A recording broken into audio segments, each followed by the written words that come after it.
Hello, welcome to physio classroom channel.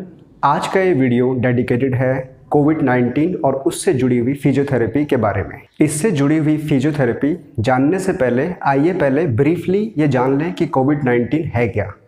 कोविड-19 एक viral infection है जिसे ऑक्सीजन लेवल, रेस्पिरेटरी रेट यानी सांस की गति या लक्षण या फिर कुछ इन्वेस्टिगेशन के बेसिस पे इसे 3 कैटेगरी में बांट सकते हैं।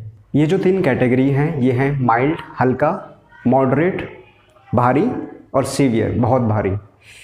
तीनों कैटेगरी आप बांट सकते हैं। ऑक्सीजन लेवल जिसे हम SpO2 कहते हैं, अगर आपका ऑक्सीजन लेवल 94 या उससे ज़्यादा है तो ये माइल्ड है। अगर आपका ऑक्सीजन 90 या 94 के बीच में है तो ये मॉडरेट है। अगर आपका सैचुरेशन लेवल 90 से भी नीचे आ रहा है तो ये सीवियर है। दूसरा, हम इसे श्वास की गति यानी रेस्पिरेटरी रेट से भी चेक कर सकते हैं। नॉर्मली ये 12 से 20 रेस्पिरेटरी रेट पर मिनट होता है। अगर आपका रेस्पिरेटरी रेट 24 से नीचे ही है तो माइल्ड है।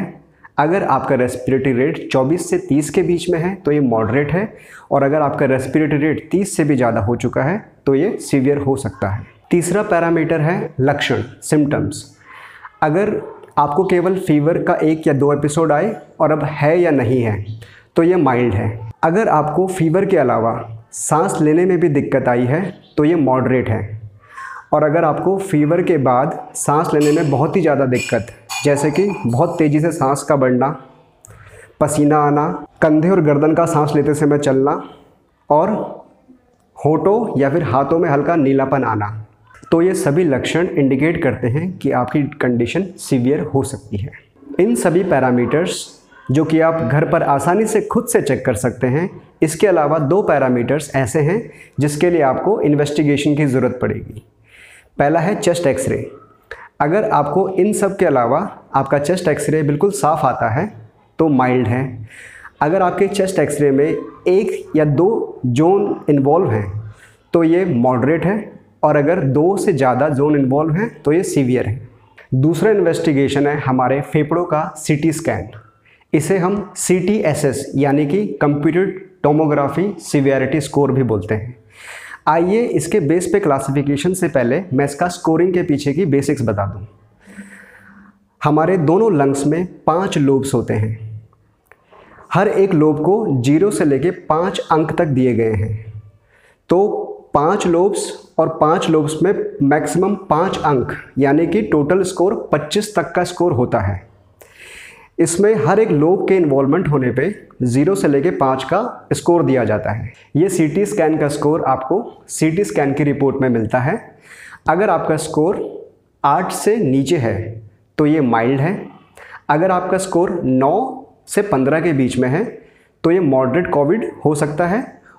और आपका स्कोर अगर 15 से भी ज़्यादा है तो ये सीवियर कोविड हो सकता है। अगर आप इनमें से किसी भी एक कैटेगरी में हैं तो इसके बाद 2 पैरामीटर्स की रेगुलर मॉनिटरिंग बहुत ज़रूरी होती है। एक है टेम्परेचर मॉनिटरिंग और दूसरा है oxygen level monitoring. Temperature monitoring के लिए आप थर्मामीटर को आर्मपिट में 1 या 2 मिनट रख कर रीडिंग ले सकते हैं। ऑक्सीजन लेवल मॉनिटरिंग के लिए आपको पल्स ऑक्सीमीटर की ज़रूरत पड़ेगी। पल्स ऑक्सीमीटर से आप ऑक्सीजन लेवल अपनी फिंगर प्लेस करके और इसको ऑन करके जांच सकते हैं। पल्स ऑक्सीमीटर ऑन होने के बाद आप ये ध्यान रखें कि हाथ को बिना हिलाए डुलाए आप पल्स ऑक्सीमीटर को 2 मिनट तक लगा कर रखें।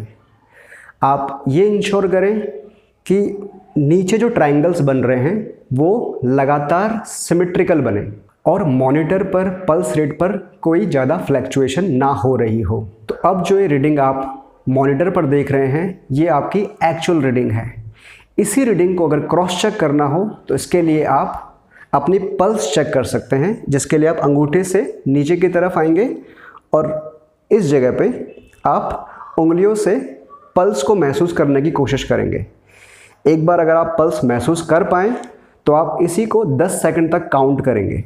10 सेकंड में आपने जितने भी पल्स काउंट किए उसको अब आप 6 से मल्टीप्लाई करेंगे ताकि आपको 1 मिनट का पल्स रेट मिल सके। आपके द्वारा मेजर किया हुआ पल्स रेट और आप मॉनिटर के पल्स रेट से कंपेयर करेंगे। अगर इसमें 2 से ज़्यादा का डिफरेंस है तो आपकी रीडिंग अभी सही नहीं है। इसके अलावा कुछ अन्य चीज़ें जो ध्यान में रखने योग्य हैं वो ये है कि जिस फिंगर में आप पल्स ऑक्सीमीटर प्लेस करें वहाँ इंश्योर करें कि उसमें किसी भी प्रकार का कोई कलर ना हो, जैसे कि नेल पेंट, हल्दी। पल्स ऑक्सीमीटर की एक लिमिटेशन है कि यह मूवमेंट के समय सही रीडिंग नहीं दे पाता, तो इसलिए आप चलते समय इसे कृपया यूज़ ना करें। पल्स ऑक्सीमीटर की रीडिंग से ही आपको पता चलेगा कि आपको ऑक्सीजन की ज़रूरत है या नहीं, और अगर है तो किस मात्रा में। जब आपकी रीडिंग 90 से नीचे हो काफ़ी समय तक और साथ में सांस भी फूल रहा हो तो उस समय आपको ऑक्सीजन की ज़रूरत पड़ेगी। ऑक्सीजन थेरेपी के सही इस्तेमाल के लिए आपको 2 डिवाइसेस को जानना ज़रूरी है। एक है फ्लोमीटर, O2 फ्लोमीटर, जो आपके ऑक्सीजन के फ्लो को रेगुलेट करता है। इसमें एक स्टील की बॉल होती है और अलग अलग मार्किंग है जिसके बेसिस पे आप देख सकते हैं कि कितना फ्लो आपको मिल रहा है। दूसरे जो डिवाइस हैं उसे हम ऑक्सीजन डिलीवरी डिवाइस बोलते हैं, जिसके माध्यम से आपको शरीर में ऑक्सीजन मिलती है। ये है नेज़ल प्रोंग्स, फेस मास्क या फिर वेंचुरी मास्क।